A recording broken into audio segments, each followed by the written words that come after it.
Thierry Nebléza, David Nebril, bonjour. Bonjour, bonjour. Thierry, vous êtes président du ESCR Kyokushinkai. David, membre du corps administratif du club.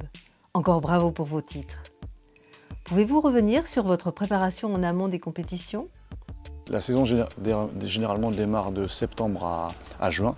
Voilà, juin, comme toutes les saisons sportives, et on a toujours une ascension au niveau des niveaux des compétitions.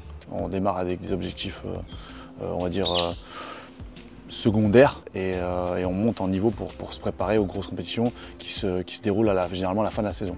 On s'était préparé, on savait qu'on allait combattre à cette compétition au championnat d'Europe donc en Espagne. On l'a su, donc on n'a pas coupé l'entraînement de l'été exprès pour préparer cette compétition en fait. Parce que voilà, il y a beaucoup d'exigences physiques surtout. Et après voilà, on s'est cadré au niveau physique et tactique surtout. Parce qu'on a beaucoup de... C'est un sport qui demande aussi... C'est un sport physique qui a l'air brutal visuellement parlant d'un point de vue extérieur, mais il y a quand même une partie stratégique suivant les combattants qu'il y a dans les catégories. Pourriez-vous présenter cette discipline? Alors le Kyokushinkai, c'est un karaté qui a été inventé par Masoyama, donc qui venait du taekwondo.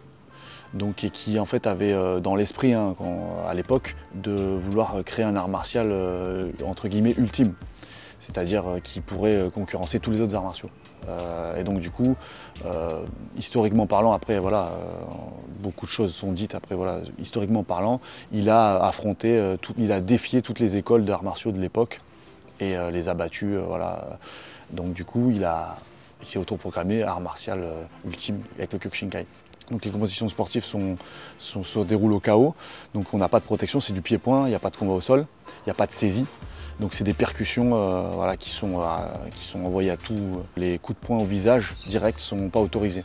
Donc pour percuter le visage, il faut mettre soit un coup de genou, un coup de pied, un coup de tibia. Comment avez-vous découvert le Kyokushinkai?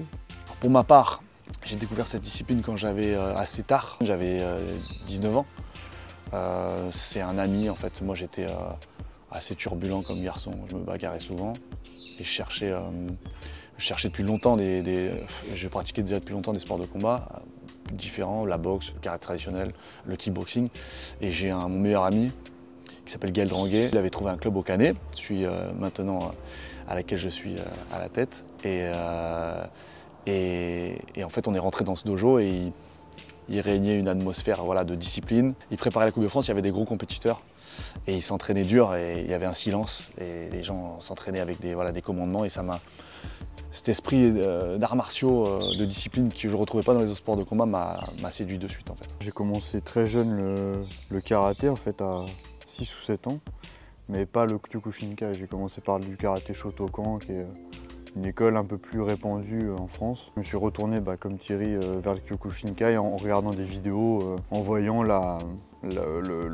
cette forme de combat des athlètes puissants, un sens tactique aussi très élevé, ce que les néophytes peut-être ne vont pas voir sur une vidéo. Cette rigueur et cette précision qu'on doit avoir pour donner des coups et mettre KO son adversaire. Donc ça m'a plu. La résistance aussi qu'on acquiert au fil du temps, d'encaisser les coups. On est probablement les combattants qui encaissons le plus de coups au corps, notamment notre troisième comparse Robin, qui malheureusement n'est pas avec nous, mais voilà, qui a été champion de France aussi cette année. On s'est entraînés tous les trois depuis des années très fort. Et les compétitions?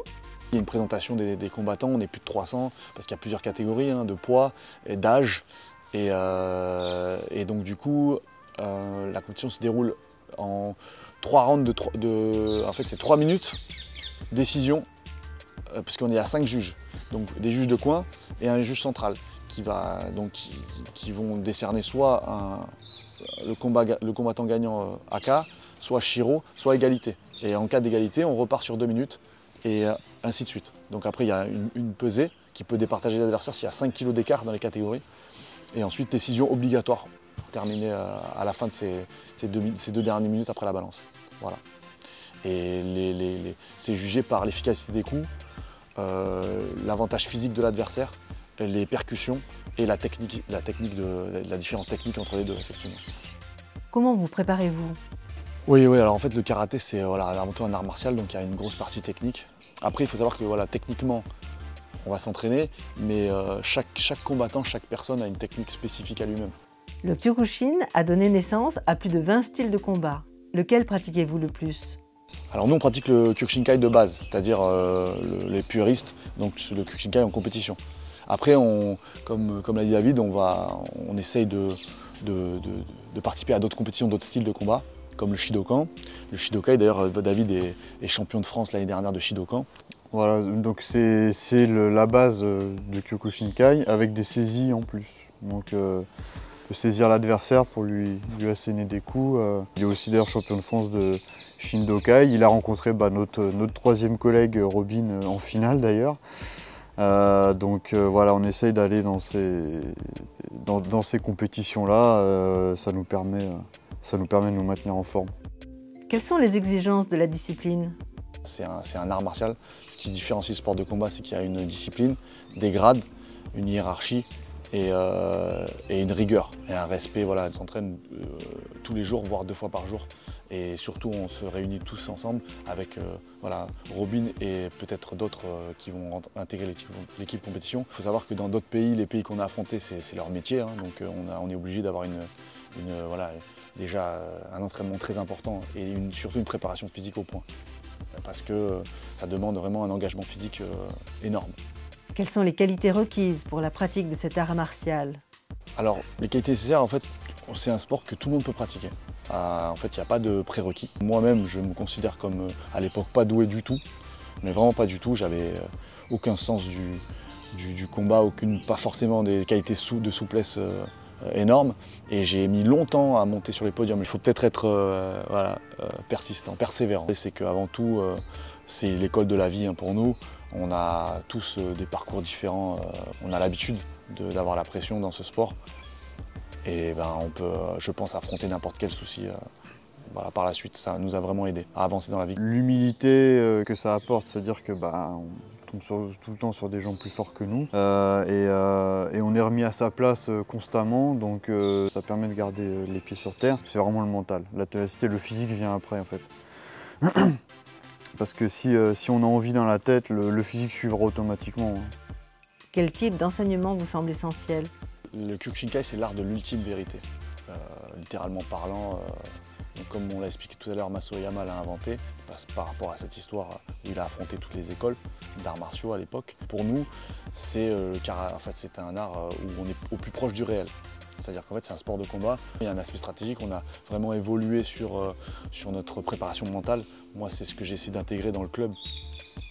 C'était une grosse préparation mentale des athlètes parce que on va dire, je dirais même 60% de la réussite, elle va se faire mentalement et on est dans la réalité.